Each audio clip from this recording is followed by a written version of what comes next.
dia, fãs do esportes, ainda assim bom dia a vocês aí no Brasil. A gente tá aqui com o nosso primeiro, depois do Nexus do Mundial 2017, agora na fase de entradas. Tem muita coisa para conversar, o Vert já vai estar aqui com a gente da T1 para falar um pouquinho mais do que aconteceu com a equipe nessas duas partidas, mas rolaram muitas partidas aqui, a gente vai conversar um pouquinho, começando já logo a primeira partida aí, Team WE contra a Lion Game, que foi uma surpresa. A gente esperava que fosse uma partida um tanto quanto fácil para a WE, mas não foi bem assim. Foi vitória da WE, a gente viu ela administrando muito bem, né? A gente já esperava que a WE vencesse, que não fosse dessa maneira. Teve esse medo aí que a Lion colocou em cima deles, mas a WE ainda assim conseguiu administrar muito bem, né? Ela é um dia, acho que, muito bom de começo para a Lion. Eles conseguiram brigar bem contra a equipe mais forte do grupo, argumentavelmente a mais forte da fase de entrada, e conseguiram ainda sair com uma vitória. Então acho que é um dia que já começa bem para eles, já mostra um caminho bom para essa fase de entrada. E mais importante do que isso é que mostra que eles estão com o entendimento certo. Quando você tem um dia só para voltar e jogar de novo, você tá com o entendimento certo, é importantíssimo, porque você volta mais tranquilo, já é só continuar o trabalho. Complicado para quem começa perdendo, como o caso da T1, como o caso da Gambit. Esses precisam realmente achar o que tem que mudar.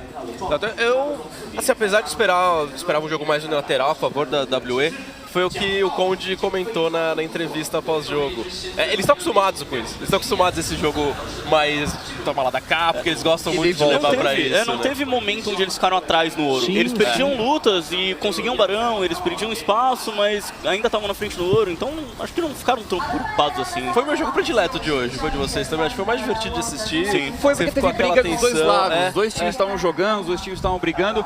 E o mais interessante foi a Lion mostrar esse poder de se adaptar tão rápido, de conseguir brigar, fazer um jogo diferente, fazer um jogo diferenciado. Jogo 1, jogo 2 foram muito separados, né, de estilo pelo mesmo time. Isso é promissor para eles. Ótimo, né? Excelente. Esse leque de opções. Eu acho que esse jogo também aponta uma tendência. A gente viu uma mudança grande no Turíbulo, ele ficou mais enfraquecido e tudo mais, só que no final das contas ganhou o time que tinha.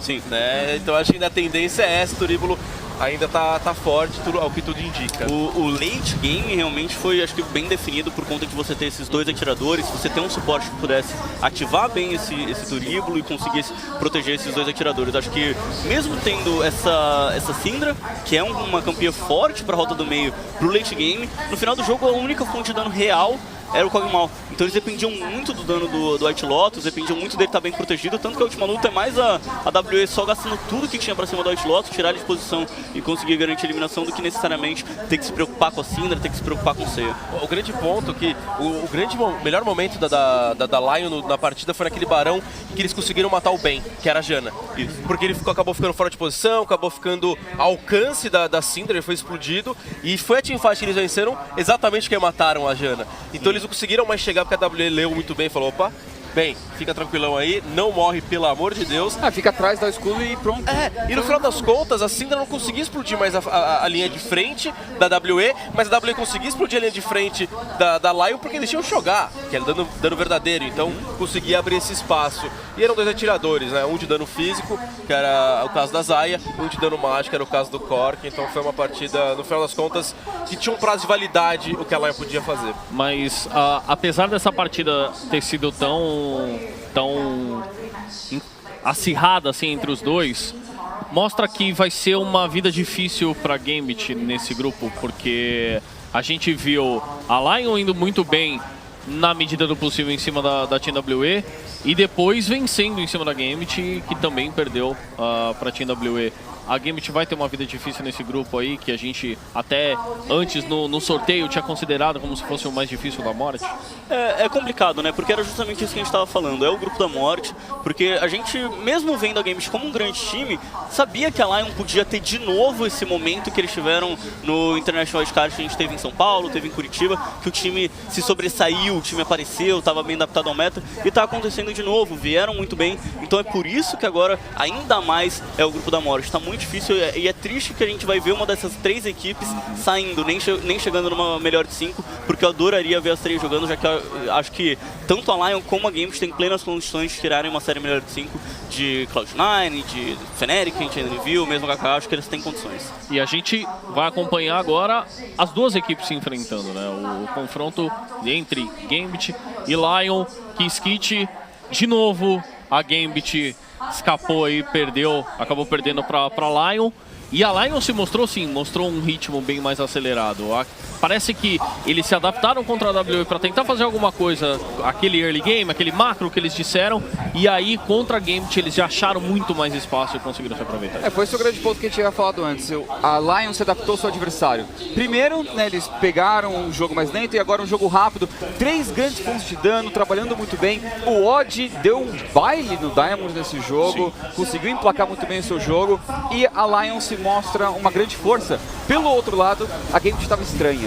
Não encaixava combo fácil, Gragas ia depois, o Rakan jogava sozinho, não tinham a sinergia ali entre os jogadores.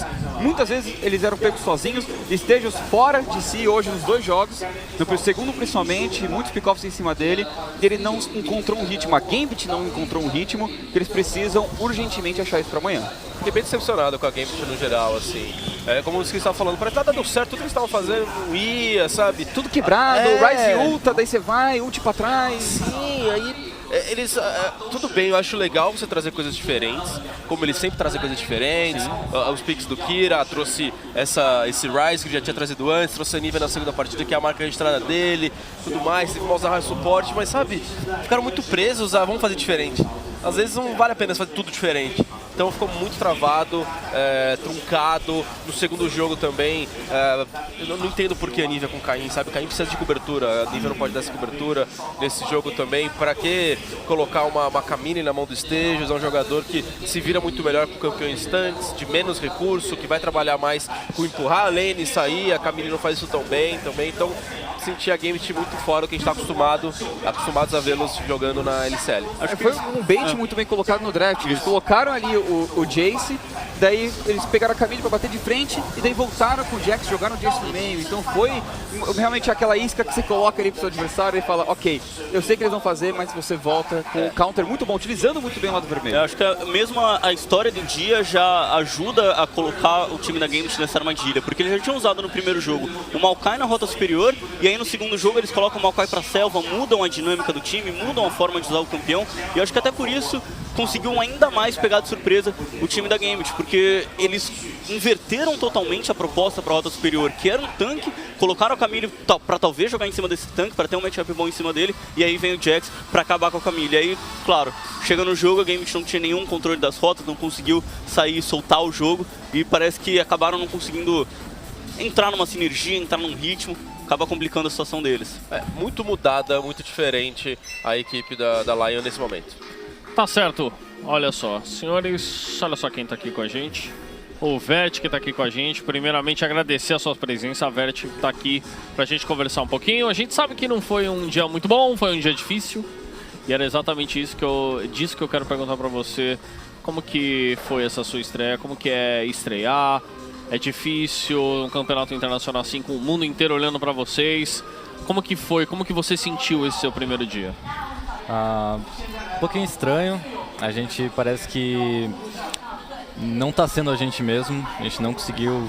Bom, acabou o primeiro jogo, eu falei, esse time não é a gente. E eu acho que nesse segundo jogo teve isso também, até pior. Eu não sei o que foi o ponto-chave disso, mas espero que amanhã a gente consiga, né, tá diferente, conseguir jogar o nosso, que diferente dos treinos, e é isso.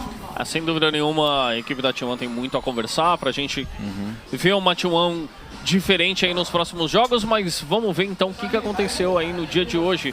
O primeiro jogo da T1 foi contra a Cloud9, né? O segundo jogo do dia era um adversário difícil, a gente esperava que a T1 sofresse para conseguir uma vitória em cima da Cloud9, não aconteceu. mas o que então se sucedeu nesse jogo para a Cloud9 conseguir a vitória em cima da T1? Acho que é um pouco do Vert falou, assim, essa não é a teamwork que a gente está acostumado a ver, sabe? O time que a gente está acostumado a ver é um time que traz algumas opções para tentar forçar o early game, tentar criar no começo da partida, mas que o grande foco da composição vai ser pro meio e pro final, tentar chegar ali tudo um pouco na frente, empatadinho, vamos lutar. Eles tomam boas decisões, sempre tomaram grandes decisões no mid late game, lutam muito bem, e a Cloud9 era uma equipe, tudo bem, tá diferente agora no Mundial nesses 2 jogos, tá com um early game muito melhor, mas o que a gente conhecia da Cloud9 era um time que não tava tão bem no early game, abdicava desse early game pra lutar. Então que não trouxeram isso, aí vieram com algo um pouco diferente, que dependia muito do Brucer ter a pressão, ele acabou sofrendo um gank muito cedo, depois não tem setup, não tem como criar muito de gank, né, ele dali com o Lucien, e acabou escorrendo assim, não tinha muito como voltar depois de um tempo. É complicado sempre quando o Jensen consegue uma vantagem tão grande. Quando ele sai, o jogador visto ali, o melhor mid laner da LCSNA, de repente sai com uma vantagem que o Bruce realmente não tinha muito como entrar no jogo. Ô Vert, o que aconteceu nessa partida, no momento em que vocês viram que tinham uma LeBlanc saindo de controle, o que vocês pensaram, como vocês pensaram em voltar para ele? A gente tinha essa ideia de ter o Lucian e a Nida para ter muita pressão no mid jungle deles. Só que a gente não contava que se eles tivessem Rek'Sai e LeBlanc, eles iam simplesmente acabar com a nossa pressão. A gente, na verdade, imaginou isso, mas não conseguiu fazer nada contra. Então eles foram inteligentes ou a gente não foi inteligente o suficiente para não saber disso. E isso foi o maior ponto do jogo, porque a gente ficou bem atrás no mid, muito CS atrás. A jungle também, o Forla perdeu muito campo por causa disso, e a gente foi ficando atrás no jogo todo, e isso foi snowballando nas outras lanes. Então, foi basicamente isso.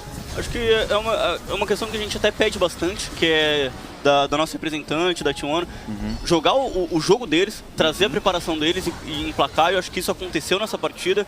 A única coisa que aconteceu é que realmente a Cloud9 soube ler o draft, soube adaptar isso, porque logo no começo das escolhas já mostrou Kog, mostrou Lucian, então descartou a possibilidade do Lucian Flex, só talvez invertendo entre mid e atirador, mas muito mais provável que fosse o Lucian na rota do meio. E aí depois já apareceu a Nidalee na quarta escolha, né, no quarto pick. E aí as duas escolhas seguintes foram da Cloud9, e aí que eles trouxeram a resposta para mid jungle, e aí que veio Rek'Sai e LeBlanc. São duas escolhas que a LeBlanc começou, né, até teve um aparecimento hoje, mas a Rek'Sai também já não está assim aparecendo tanto, né, numa das prioridades, mas eles responderam à altura, percebendo que a gente ia querer pressionar a mid, pressionar a selva para conseguir abrir esse espaço. Então eles foram muito espertos, foram muito inteligentes, conseguiram sair do draft que a T1 preparou, e mais do que isso, conseguiram dentro do jogo, logo no começo, ganka, tira a pressão e aí solta o Jensen para jogar. Então a Cloud9 soube criar a própria condição de vitória. Agora, rapidinho, em cima disso, eu só queria puxar esse assunto, em cima disso, eu quero saber de vocês, independente de quem vai me responder isso, vocês acham que a T1 ou até mesmo o nosso, qualquer time brasileiro que estivesse representando a gente, mas no caso a T1 representando a gente, tem uma questão de certa imaturidade no draft, de ter sido tão facilmente counterado assim pela Cloud9, ou é pelo fato de toda a experiência que a Cloud9 tem de Mundial, de conseguir trazer isso, porque, como o GSTV disse, a T1 trouxe aquilo que a T1 queria trazer. Eles jogaram do jeito que eles quiseram, eles picaram os campeões que eles quiseram. E ainda assim eles foram facilmente counterados, ou foram counterados dessa maneira.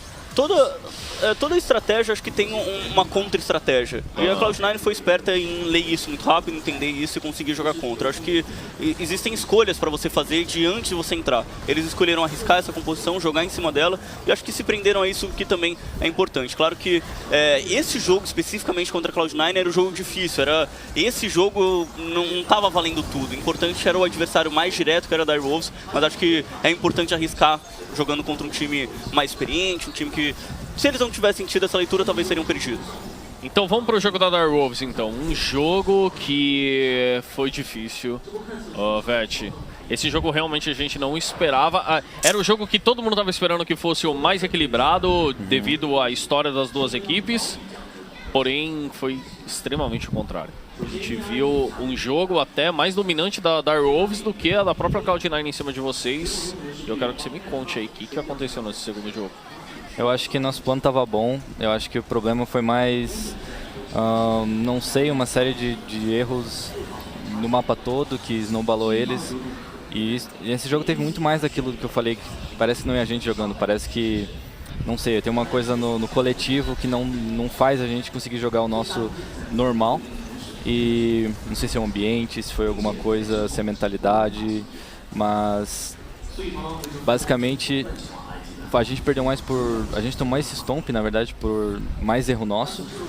Eu acho que o nível dos dois times não tá assim, a Darius não é tão melhor que a Cloud9, ou que a estratégia não foi tão melhor que...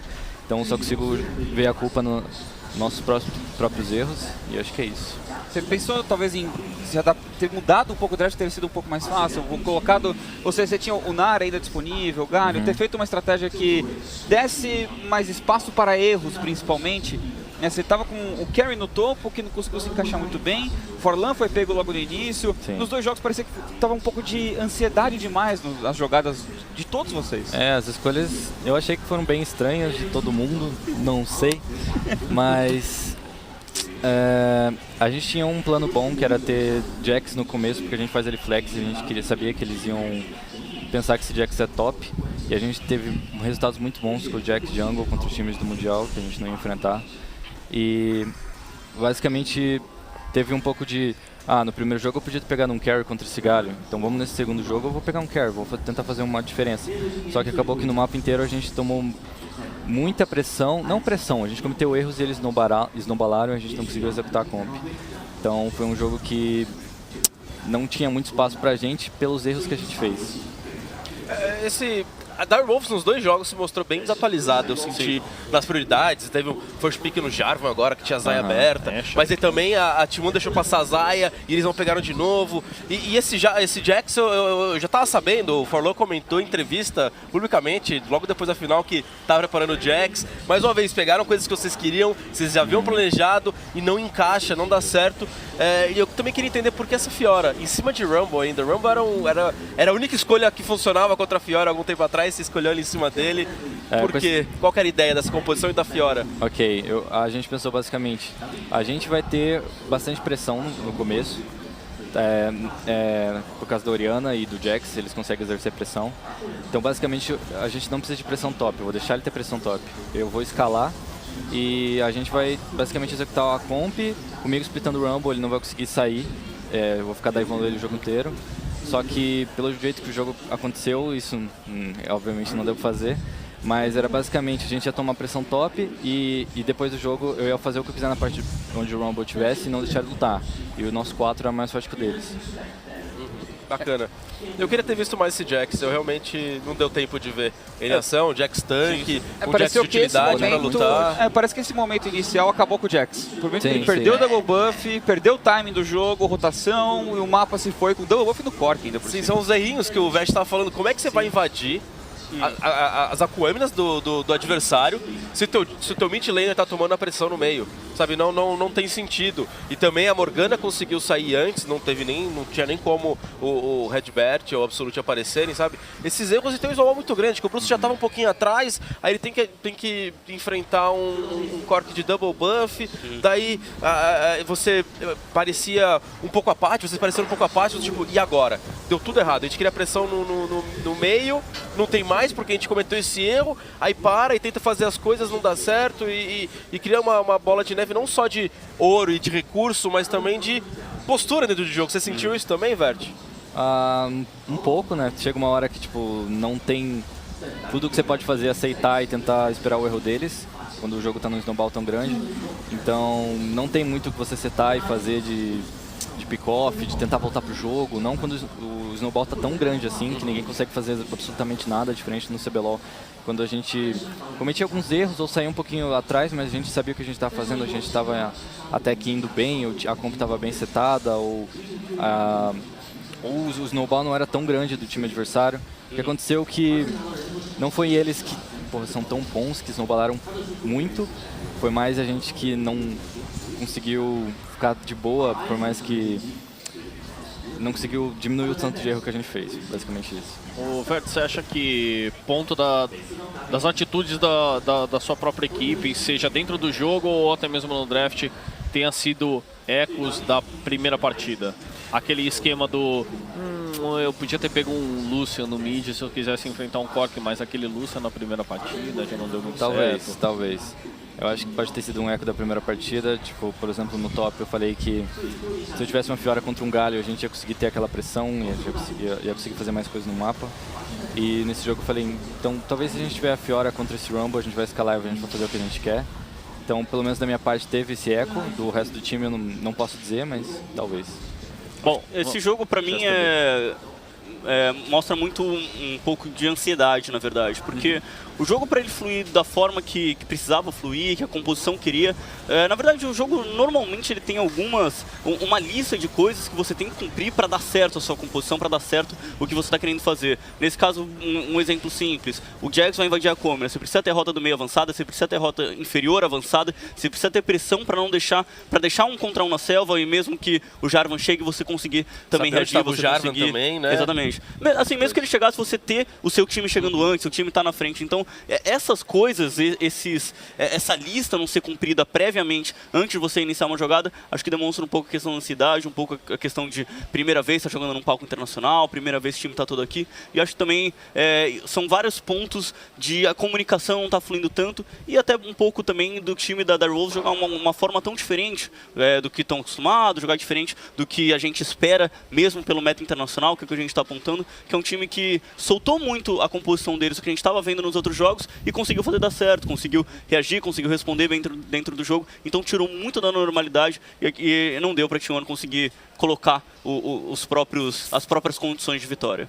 Então tá aí, certo. A gente falou bastante sobre a T1. Vamos manter o mesmo grupo da T1, então fechar com o confronto entre Cloud9 e Dire Wolves.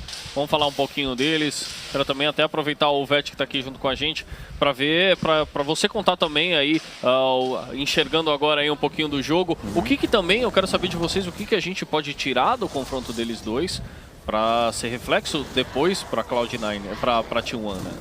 Eu acho que, volto a dizer, acho que a Dire Wolves já muito desatualizada, muito perdida nas prioridades nesse jogo, acabou mostrando depois, mas acho que o grande ponto é a Cloud9 está muito melhor do que a gente esperava. Eu acho que eles conseguiram, com esse bootcamp que eles fizeram na Coreia, conseguiram melhorar o early game, a criação deles, porque eles tinham trazido já uma Nidalee, por exemplo, contra a CLG lá na final regional, e foi muito diferente dessa Nidalee, por exemplo. Então eles estão melhores, estão mais organizados, estão com mais leques de opções, e o Jensen também está muito bem, está no mesmo momento. Continua sendo um e grande o Contrax jogador, voltou a aparecer. O Contrax tinha sumido por muito tempo da Cloud9, e nesse jogo ele foi a grande estrela. Então a Cloud9 está colocando um bom early game. Eles nem precisaram chegar no ponto do late game ainda, então eles já mostraram uma evolução, pelo menos nesse quesito. É realmente um adversário que é complicado, mas a chave continua nos mesmos indivíduos, que imagino aqui, vindo de fora sendo o Contrax e o Jensen, que, principalmente o Jensen, que se você deixar vantagem pra ele vai dominar o jogo. Eu acho que eles têm um mid jungle bem forte, eles conseguem responder de várias formas, não balar bastante jogo a partir disso, tanto que eles conseguiram fazer isso contra a gente. Mais por erro nosso de draft, né? E também por a gente não estar conseguindo jogar o nosso, que nem eu disse. E é isso.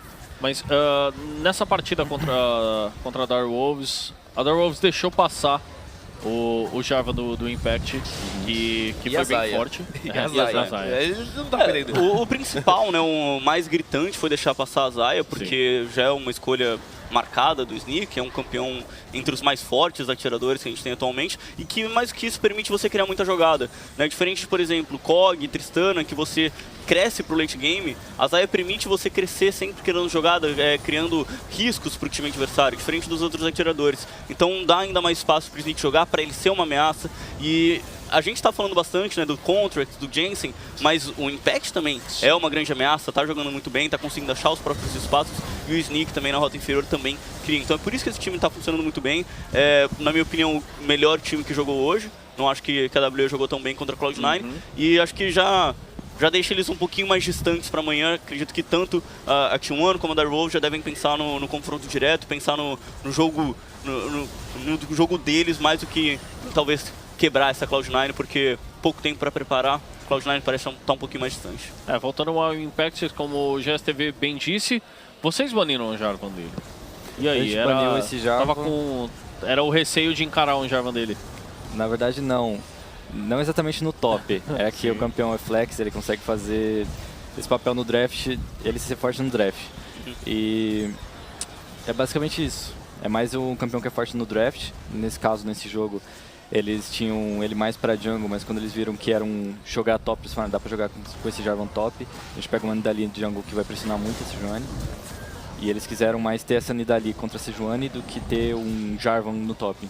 Eu acho que é mais isso. Eles seguraram o flex o jogo inteiro, né? O draft inteiro. Foi a última escolha Nidalee, então realmente eles estavam segurando isso, deixando a carta na manga e conseguindo usar muito bem.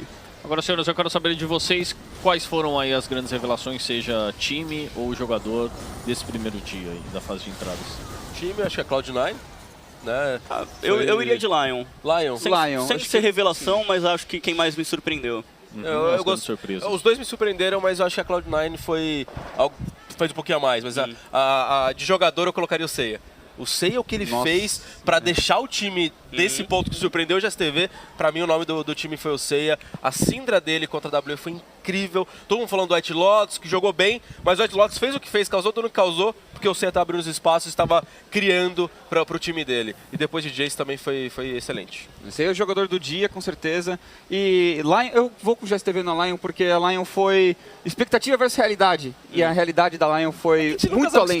Muito além da expectativa, sim. Nunca vai esperar deles, sempre foram bem. A gente espera, eu pelo menos esperava que a Gambit fosse seu time a disputar com a WE, disputar talvez um primeiro lugar do grupo, e na verdade quem se provou sendo isso foi a Lion, então realmente me surpreendeu. De novo encontraram aquele momento que eles tiveram no ano passado e acho que estão com tudo. Dá pra sonhar alto aí a Lion. Ivete, como que foi esse primeiro dia pra você? Eu fico geral? de Lion também. Eu acho que foi o time que mais surpreendeu e eu diria que nós surpreendemos até nós mesmos negativamente, a gente esperava bastante e acho que é isso. Pé no chão, tem amanhã ainda, preparar. Tem amanhã ainda, sim, a gente vai tentar corrigir tudo que a gente pode fazer dentro e fora do jogo. A gente estava vindo até bem, pelos treinos e tal, a gente está com uma mentalidade muito boa, a gente teve preleção, não sei o que é que aconteceu. Eu tenho certeza que não é o jogo, o nível deles tão diferente do nosso, é mais uma coisa que a gente precisa descobrir o que é. E a gente vai tentar corrigir isso para amanhã. E obrigado a todo mundo que torceu pela gente e desculpas por não ter conseguido trazer o que a gente queria e a gente vai tentar fazer o nosso máximo amanhã. Tá certo, é isso aí. Importante que você tenha vindo falar aqui com a gente, Ivete, porque apesar do momento ser tão difícil assim, vocês, todo esse estresse do primeiro dia e já começar com 2 derrotas, ainda assim você vem aqui dar um pouco do seu tempo aí, explicar para todo mundo também que quer ouvir, que quer saber de vocês mesmos o que aconteceu aí nesse primeiro dia. É difícil, é complicado, mas é bem bacana da gente estar aqui sempre junto com vocês, não só todo mundo aqui, mas todo mundo que acompanha aí a gente pela stream e tudo mais, que tá torcendo pro time brasileiro aqui no Mundial. Tenho certeza que tá esperando sempre o melhor de vocês, acreditando sempre no time da T1, sem dúvida nenhuma. Olha, agradecer também a presença de todos vocês aqui para bater esse papo bacana aqui. Pode continuar chamando. Vai, pede de novo, você não volta mais. A gente tá torcendo... De nada, Dossi. Não, imagina que é isso. Valeu. Puxa saco. A gente tá torcendo sempre pela T1, sempre pelo melhor da equipe brasileira e representante do Brasil junto com a gente. Amanhã a gente tá torcendo também. Então é isso, muito obrigado pela sua presença, viu, Vete? Muito obrigado a vocês, obrigado a todo mundo de casa que tá assistindo a gente e vamos, ainda tem amanhã. Go on, ainda tem amanhã, é isso aí, vamos lá. Ó, e amanhã também tem retransmissão, viu? De tudo isso que rolou, viu? Hoje, melhor dizendo. Hoje. Mais tarde. Ele não sabe nem fazer conta de Calma, Dossi. Não, pera aí, o fuso. O pessoal ali continua acordado. Então.